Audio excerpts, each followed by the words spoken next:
तो आज हम चेक करेंगे टीवीएस आरटीएक्स का माइलेज कितना है, कितना देती है हाईवे पे। Tank to tank mileage check करेंगे।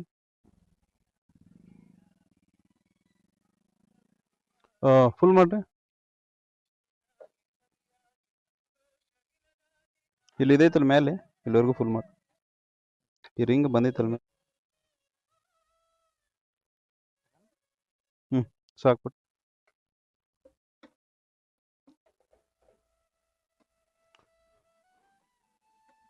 4.5.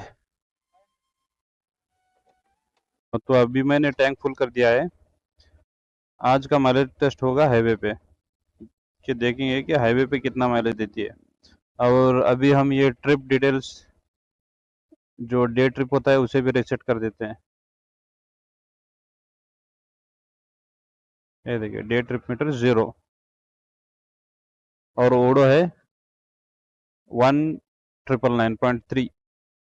तो चलिए चलते हैं और आगे देखेंगे फिर से फ्यूल अप पूरा टैंक फुल करके कि कितना माइलेज देती है हाईवे पे।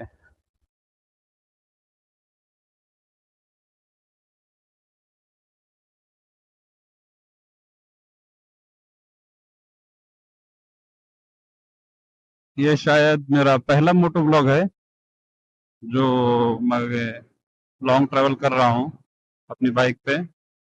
वैसे तो मैंने ट्रैवल बहुत किया है पर कभी मोटो ब्लॉग नहीं किया था, तो ये मेरा पहला मोटो ब्लॉग है। और माइक भी पहली बार सेटअप किया है मैंने, पता नहीं है आवाज़ कैसी आ रही है। अभी जाके चेक करना पड़ेगा कि आवाज़ कुछ डिस्टॉर्शन है या क्लियर है। तो यह माइक सेटअप है सैमसंग का, जो AKG ईयरफोन आता है टाइप सी वाला, उसका मैंने पहली बार यूज़ किया है। तो अभी जाके पता चलेगा कि यही आगे चलेगा या फिर दूसरा अपग्रेड करना पड़ेगा। तो अगर मैं कुछ अपने बारे में बताऊं और अपना इंट्रोडक्शन कराऊं आपसे, तो बेसिकली मैं एक डॉक्टर हूं और वीकेंड्स में घूमता रहता हूं। ट्रैवलिंग करना मेरी एक हॉबी है, मुझे घूमना पसंद है, इसीलिए घूमता रहता हूं मैं। इससे पहले भी मैं बहुत घूम चुका हूं, घूमता रहता हूं बाइक पे घूमना ही मुझे पसंद है। कार में मुझे घूमना उतना अच्छा नहीं लगता।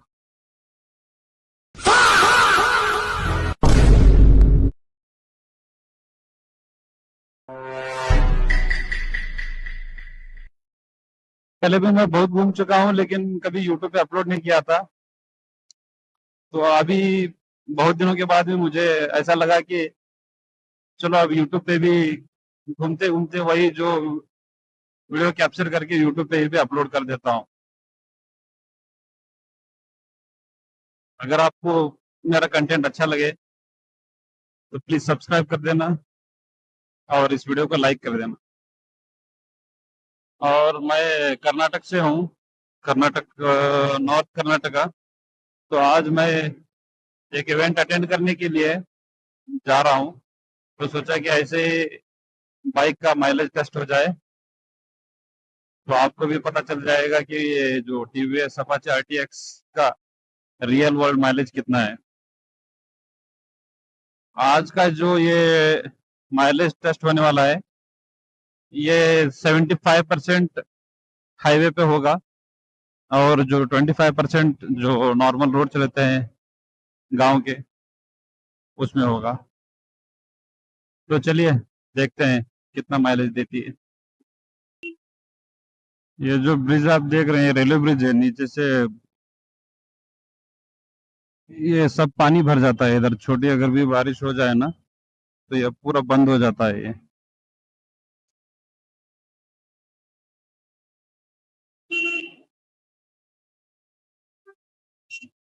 पानी जाने के लिए कुछ ड्रेनेज सिस्टम ही नहीं है, पूरा पानी रुक जाता है उधर जब भी बारिश होता है। आज ये जो माइलेज टेस्ट होने वाला है वो टूर मोड में होगा। अभी फिलहाल मैं टूर मोड में हूँ। जो इसका जो पावरफुल मोड है रेन में थोड़ा पावर ड्रॉप हो जाता है। हाईवे में कॉन्स्टेंटली क्रूज करने के लिए ये अर्बन मोड सही है, लेकिन जो डे टू डे इसमें ट्रैफिक में इससे बहुत पावर लैग होता है। तो आज हम टूर मोड में ही माइलेज टेस्ट करेंगे।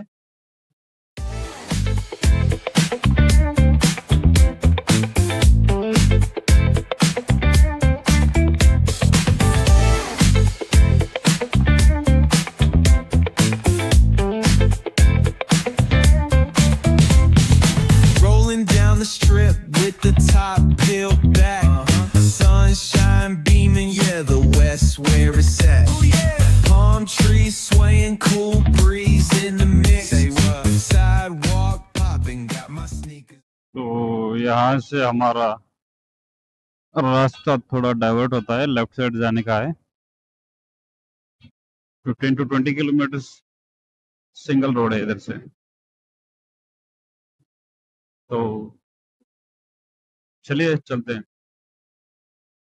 और अगर मैं आपको बाइक की परफॉर्मेंस के बारे में बताऊं तो ठीक है, 300 सीसी के कैटेगरी में तो ठीक ठाक है।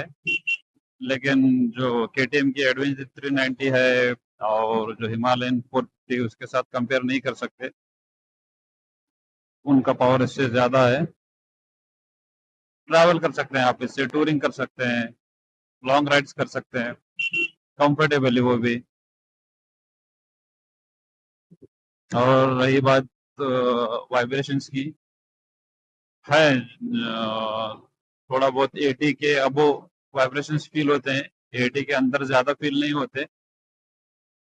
अबो 6000 आरपीएम वाइब्रेशंस किक इन होते हैं इसमें, जो माइल्ड टिंगलिंग इफेक्ट देते हैं हैंडल बार पे और टैंक पे। फुट पैक्स पे उतना ज़्यादा फील नहीं होते, क्योंकि कंपनी ने एक मोटा रबर दिया है उसके ऊपर। और ब्रेकिंग की बात करें तो ब्रेकिंग सफिशिएंट है। गाड़ी के पावर को अगर कंपेयर करें तो ब्रेकिंग ठीक है। एबीएस जल्दी किक इन हो जाता है, इसीलिए थोड़ा फ्लिंजी रिस्पॉन्स आता है ब्रेक्स में, लेकिन बाइक स्टॉप हो जाती है, ऐसे कुछ प्रॉब्लम नहीं है। और इसकी सीट बहुत कंफर्टेबल है। स्टॉक सीट थोड़ा हार्ड लग रही है, इसीलिए मैं अभी थोड़े दिन में उसे एक्स्ट्रा कुशन लगाऊंगा लॉन्ग राइड्स के लिए। छोटे मोटे राइड्स के लिए तो सही है, लेकिन लॉन्ग राइड्स के लिए थोड़ा बम में नमनेस आ जाती है। तो अभी बाइक चल चुकी है 2025, एवरेज अभी दिखा रहा है 37.5 का। तो चलते हैं, अभी आगे बहुत दूर जाना है, तो जाके फ्यूल अप करा के माइलेज चेक करेंगे।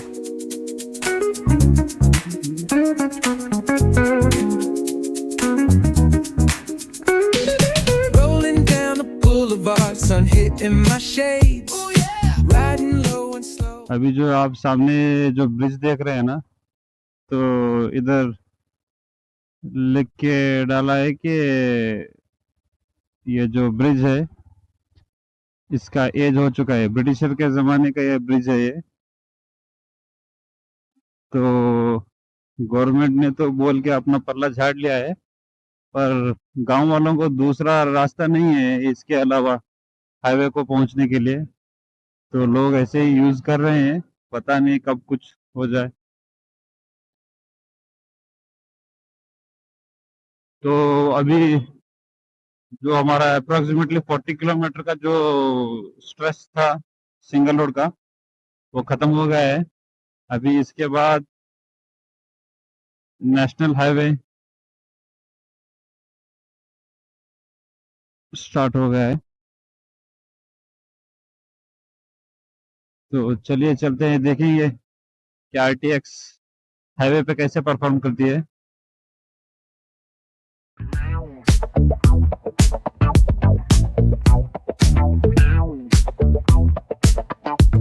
अभी आप बताओ कि आवाज कैसे आ रही है। अभी मैं करंटली 80 पर क्रूज कर रहा हूँ और मेरा जो हेलमेट का वाइजर है बंद है। अभी अगर मैं इसे ओपन कर दूं तो कैसे आ रही है।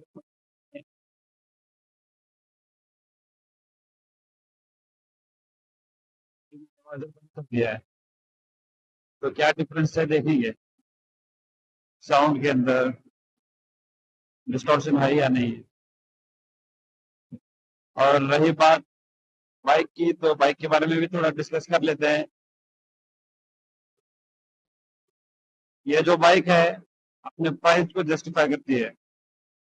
ये मुझे ऑन रोड लगी है 2,60,000 की और मैंने इसके ऊपर एक्सेसरीज कुछ 25 to 30,000 के एक्सेसरीज डाले हैं। तो अपने प्राइस के हिसाब से इसका परफॉर्मेंस ठीक है। एक बाइक फील है और माइलेज भी ठीक ठाक है 35 to 40। अगर आप 80 के आसपास क्रूज करें तो 35 से 40 तक माइलेज भी दे देती है। सस्पेंशन सस्पेंशन इसके बहुत अच्छे हैं। अगर मैं इसे रेट करूं तो 9 out of 10। अगर हिमालयन 450 के 10 out of 10 है तो इसके 9 out of 10 है। लगभग 19-20 का फर्क है। अच्छे हैं सस्पेंशन बहुत अच्छे हैं इसके और माइलेज अच्छा है। पिकअप अगर 300 सीसी के हिसाब से देखें तो पिकअप भी ठीक ठाक है। अगर आपको कम पैसों में अगर एक बिग बाइक का फील चाहिए और माइलेज अच्छा चाहिए और लुक्स अच्छे चाहिए तो आप और फीचर्स, हाँ फीचर्स भी अच्छे हैं इसके। बेस मॉडल में ही आपको क्रूज कंट्रोल मिल जाता है और ट्रैक्शन कंट्रोल है। ड्यूल चैनल एबीएस है जो स्विचेबल है। ट्रैक्शन कंट्रोल भी स्विचेबल है और टीएफटी है। बहुत सारा अगर आपको फीचर्स चाहिए और बिग बाइक फील चाहिए, लुक चाहिए और माइलेज चाहिए और आपका बजट ज्यादा नहीं है 2.5 2.6 तक बेस्ट बाइक है टूरिंग के लिए। लॉन्ग राइड्स आप इसमें कर सकते हैं, कोई थकान नहीं होती। सीट थोड़ा हार्ड है तो सीट पे थोड़ा कुशन लगाने से वो प्रॉब्लम सॉल्व हो जाएगा। मुझे इसमें एक ही जो कमी लगती है वो है थोड़ा बहुत वाइब्रेशन है इसमें। रिफाइंड है इंजन पर उतना नहीं है जितना कि एक जापानीज बाइक में होता है। सिंगल सिलेंडर है तो थोड़ा बहुत वाइब्रेशन होगा ही है। फिर भी अगर आप चलाते जाएंगे तो आप इससे यूज टू हो जाएंगे, आपको बाद में ज्यादा फर्क नहीं लगेगा।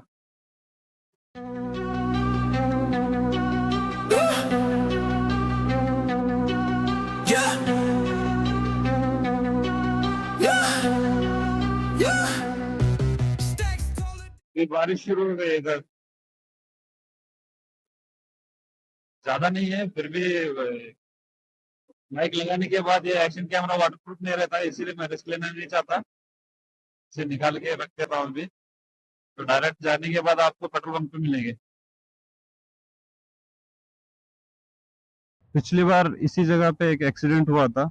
एक NS 200 पे जा रहा था लड़का, तो एक गुड्स व्हीकल अपोजिट डायरेक्शन में आके उसे उड़ा के चली गई और स्पॉट पे ही डेथ हो गई वो लड़के की। हाँ फुल मार रहे जीरो आगे थे।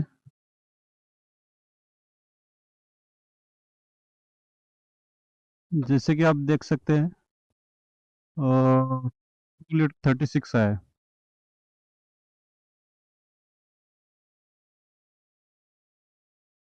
2 लीटर 36।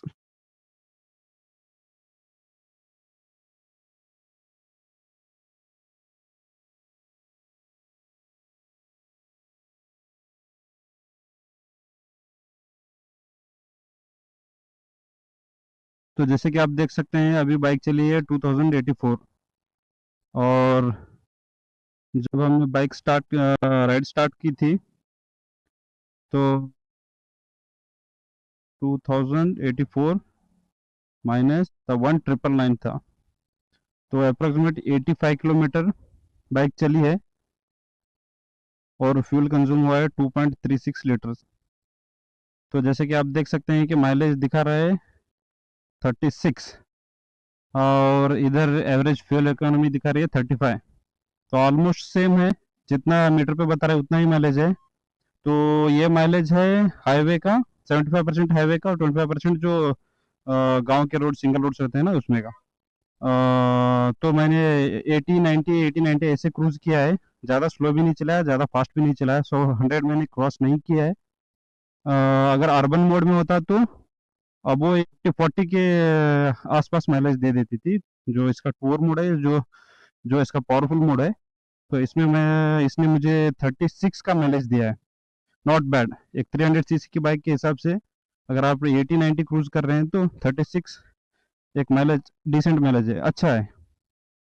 और अगर आपको ये वीडियो अच्छा लगा हो तो इस चैनल को सब्सक्राइब कीजिए और इस वीडियो को लाइक कीजिए। Thank you.